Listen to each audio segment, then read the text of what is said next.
Hi, I'm Barack Obama, and I'm sat here with Del Boy up the apples and peas. And Deborah Meaden. I'm out. You outed yourself, Deborah. I've got hair. I've got bloody girl's hair. Anyway. Right, let's be serious for a minute. Hi, welcome to My Soul, Princess Frisia, Soulpersona. Thank you, Mr. Or Simpson. Soul P and Frisia, as they like to be known.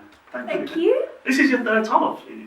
It is, it's a hat trick, isn't it? You said earlier. In the back of it. Just to recap, how did you meet? Well, he found me on MySpace back in the days of MySpace, you know. But What's MySpace? yeah, MySpace. It's a It's it's a music social networking website, I believe. That was quite popular in the early to mid 2000s. In the 1920s. Yeah. I think it works on sort of wind up. Gas powered. Yeah. Yeah, you found my profile on there because I had some songs on there, and you liked my voice, even though I look like a punk rocker. That was a part of the mystique of it all, you see. You didn't look like your typical sort of soul singer, Okay. and you were inspired by all these sort of jazz, funk, soul, and things like that. So I just hit you up with a message, and we sort of connected. Yeah. And then a few months later, you wrote to one of the tracks on my album, Solar Coaster. and then you wrote about 3 or 4 more. And we did all of this for about 5 or 6 years online, just completely I was going to say, online. because you were living in Australia at the time. I was, mate. You were in the UK. Yeah. So it was a long distance sort of working relationship. Yes, indeed. How did that work? It just worked perfectly, really. I'd just make the tunes at home, and then I'd sort of send them over to her via email, and then she'd send me back the vocals, and I'd just drop them on the top of the music. How does the girl from Australia, of Latvian descent, get into soul music? Because Australia's not known as being a hotbed of soul music. Or any kind of music, really. Oh, okay. What about the land down under? Don't know that one. Okay, well, In excess. damn. No, Australian crawl. Anyway, well, you know, I don't know. I think I'd always had a thing for soul music because I really liked Barry White from a young age. I know.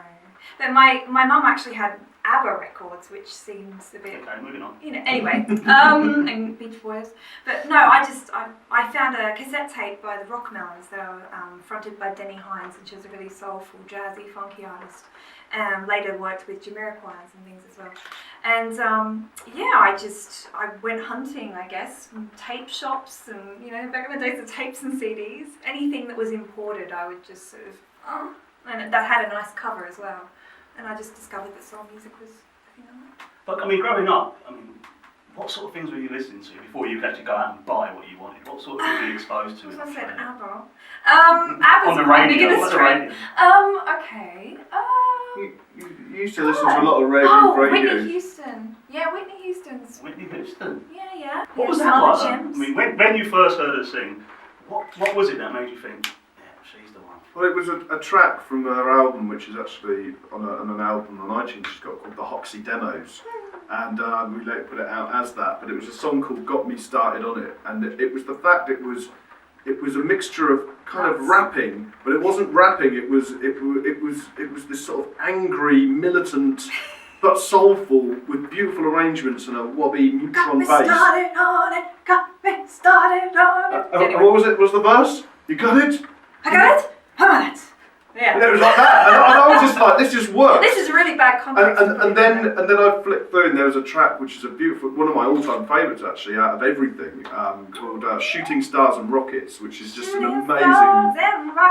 amazing song. And I was like, I want to work with this girl. Can you sing that again? Oh, shooting stars and rockets, take me to heaven tonight. Yeah. You'd like it. It's a lovely, lovely song. And I was just sold on that, and just carried on and escalated into where we are now, really. And then you both worked on your album, was it Soul Coaster? Yeah, Solar Coaster. That was the first track she wrote was Candy Wrapper, and then you also did. Go on, you're gonna sing a bit. Untie the candy wrapper, baby, saddle up for supper. A nice metaphorical We can't go into the wordplay. rest because it's a little bit naughty. Yeah, Okay, leave it. And then you did a couple of more. You did Walk On Through, which Perfect Life. Perfect Life, and Alright. and Alright, yeah, with Rep Life, the rapper. Yeah. And yeah, and then you came over and lived in my house for a bit And then we wrote the lap dance song. and wrote the Lap Dancer album. So what's it like working together? I mean, you live together, Yeah. you work together, Yeah. and you've been doing that for about, 10 years now? Yeah. Well, Is it still, I wouldn't say, is it still healthy in terms of you can throw ideas at each other, and if you don't like it, you still feel comfortable saying, I don't like it? Well, we're pretty honest with each other, aren't we? Well, how it normally works is I'll be sort of like playing around on the keyboard or something, and I'll come up with a little groove, and she'll walk in and suddenly if she gets a sort of the iPod comes out to record her voice, if that comes out, You know, there's a hook, it's going to happen. and then normally if that happens, then it turns into a song. Mm-hmm. So that's how And it. that always happens though. Yeah, it happens quite a lot because I'll be writing for someone else, and she's like, but I want to do it. I love this, and I'll be like, well, I'll hear what she does. And Really selfish.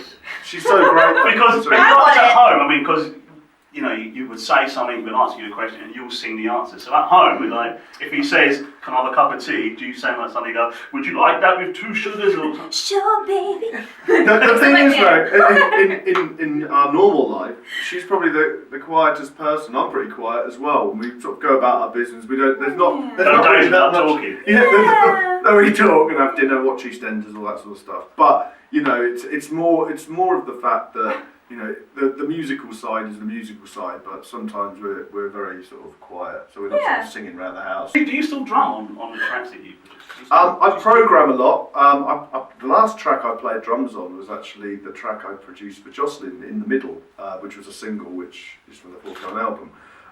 That was the last time I played drums, but I also played drums a little bit when I do live shows as well. But I'm not really a drummer. I started off as a drummer, but I didn't put the work in. But I know how to drum to my own music. That's He's my modest. Oh, thanks. You hold a good groove. Oh, thank you. I do my best. I can play to my own stuff, but if you said, Morgan, I want you to play for anyone else, I'd be saying, no, thanks, I'm out of my comfort zone. You probably there. defer, you go, I'll get Nick Van Gelder. Yeah, because he's a brilliant drummer. I mean, you've worked with a number of people, and you've done BVs for a load of people. You've done BVs for Jocelyn Brown, Leon Ware, Cherie Brown. Gene I Carter. sound like a big head now. I'm Benny listening. King. Yeah, So because you've been around for quite a long time, on the music scene. Yeah, What was well. it like? What was it like when you first got involved with people like Jocelyn Brown? What was going through your head at that time? Oh, I was really nervous actually. I remember the first time you took me around to her house, and I was thinking, oh God, what do I say? What do I do? How do I act? Do I sing? Do I sing in front of her? And then I think we ended up. Did she ask you questions and you sing all the answers? Yeah, I was too nervous to. I would come out like No, I think we actually jammed on one of the tracks off my Rainbow Ride album. It was I've been. Yes, it was, yeah. Thinking about you, and just hearing her harmonising with me for the first time, I thought, oh, this is really special. I It's a feel I'm special not moment. worthy. I'm not. But then she got me to do some backing vocals for her gigs, and we've had some fun with that. And now on her album, I can't believe it. And you've directed music for Leon Ware. Yeah, You've been well, musical director for Leon Ware. I put the band together, and You've been musical director for Leon Ware. I know. It's something I wish I could do that all the time, and especially I love the Valentine Brothers, and to do that was amazing, and put the band together and make sure everything was like perfect. Because we literally, I was saying to you earlier, that we score everything. We get the musical score, and people like Carl Hudson, Andy Tolman, Nick Van Gelder, my musicians, they're just incredible. Terry Lewis.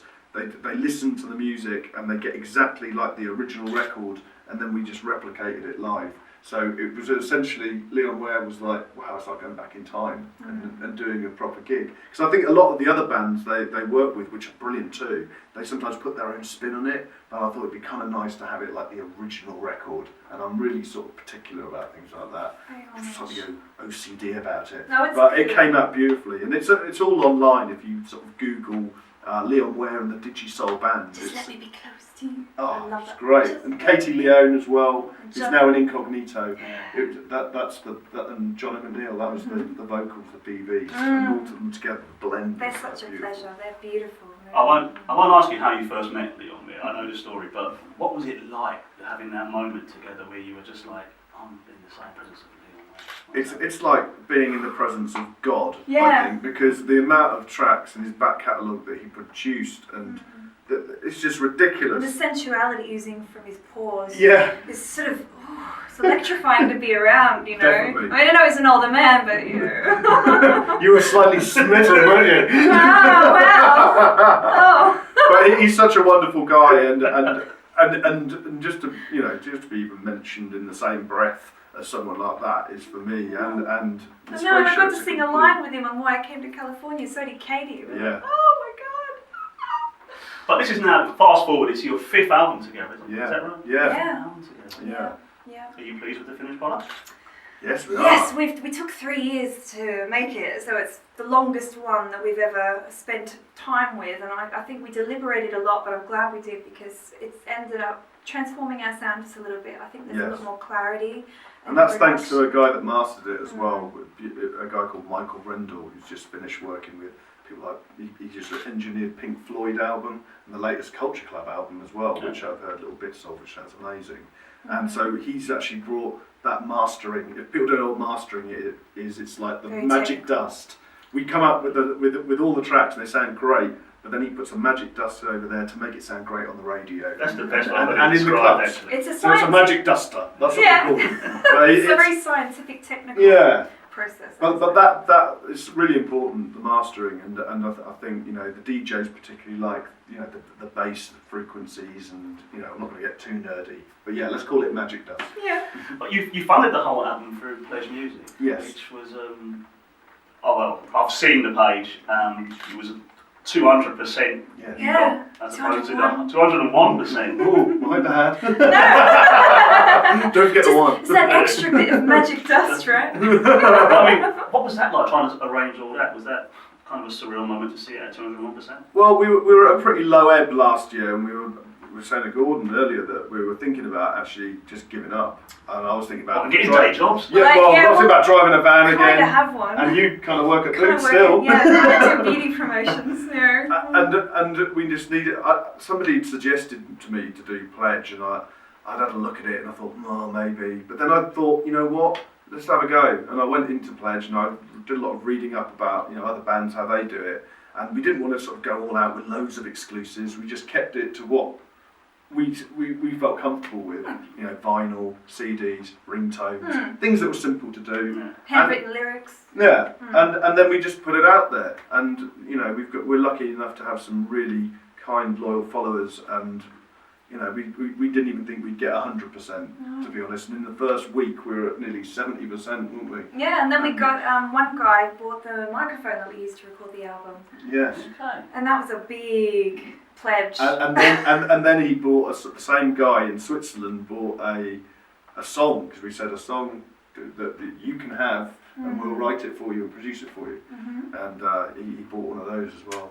That's fantastic. So Yes, it's just amazing. I'd never thought that people would even be interested, really.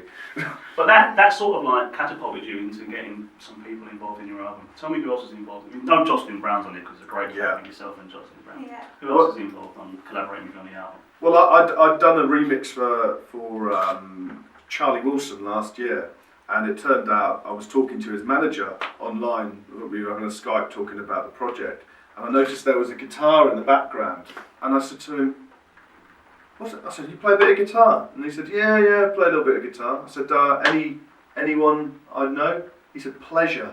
I was a band leader of Pleasure." And I was like, "Of course, Marlon McLean. Of course." I just didn't put two and two together. And he now, as well as plays guitar, he's manager for Charlie Wilson. So we talk all the time, and I featured on his album. I did some drum programming and some keyboards on his album, which was released earlier last year. And in return, he said that he'd do a few tracks for me.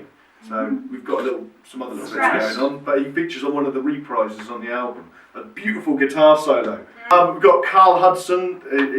People don't know Carl Hudson. He's keyboard Just wizard. type Carl Hudson into iTunes and check out his album Zoology for Martians. It's an amazing jazz funk album. He's probably one of the top keyboard players, session players at the moment. He was with Dave Stewart last night playing with his band. He's played with Professor Green. He's played with Nick Van Gelder on the jazz funk circuit. Amazing. He's So versatile. we do a lot of writing together. He comes over with his keyboard and just comes out with complete madness. We've got Punk Papa, who's my all-time collaborator, bass player. We grew up together at school. We were in bands together. And it's just really apt that he plays on Makes You Feel Good with Jocelyn and I Will Be With You, the last track on the album. And he's from Wonderlush. And Wonderlush. Claire and, Evans, yeah. Yeah. And then we've got Terry Lewis on guitar. He's from the band Mama's Gun. Yeah, I know, yeah. And Mama's Gun are a Great great band. good friends of ours. Yeah. And you know, hopefully we're all saying, let's do They've a got gig an album coming together. out soon. Well, it's just come out. Just come out. Cheap Hotel, amazing album. Really awesome video clips as well. Yeah, really, really highly recommended. brilliant. I saw them a few years ago and I said, these guys are great. They're superb, and I think, you know, we're all like, we all know each other, and it's great. Everyone's got their own little bands going on, and it seems like the cluster of all us lot, it's our time at the moment, because, you know, everyone's playing tracks of theirs, and there's an album out community called going Loveland, Yeah, yeah. Nick Van Gelder Fleming album, superb. You know, so there's a lot of collaborations going on amongst our little network of people. So finally, it's a great album, you're doing well, you're right in that crest. When are we going to get to see you live here in the UK? Oh God, we want to do a really good live show, so we're a bit perfectionists, so we like to make sure everything is right. You know, we've got the right people, and as you were saying earlier, it's not, you know, the quantity, it's the quality of the musicians that we bring along. So until we can do a really good live show, well rehearsed, we've got enough time, because we usually don't get enough time. We get like a one-day rehearsal, and that's not enough, because all our boys are always busy, you know, and they've got, you know, other commitments, so we need to be able to commit the time, and just we want to do a really big sort of... Any promoters that want to put on a great show, we're here. get in touch with Dave. Yeah, cheers. And I'll take 50%. Yes. It's a Oh, God, we did it on camera. You're shaking on it. 50% of nothing. Thanks for coming in. Thank you, sir. Thank you. Morgan and Frasier. Yeah.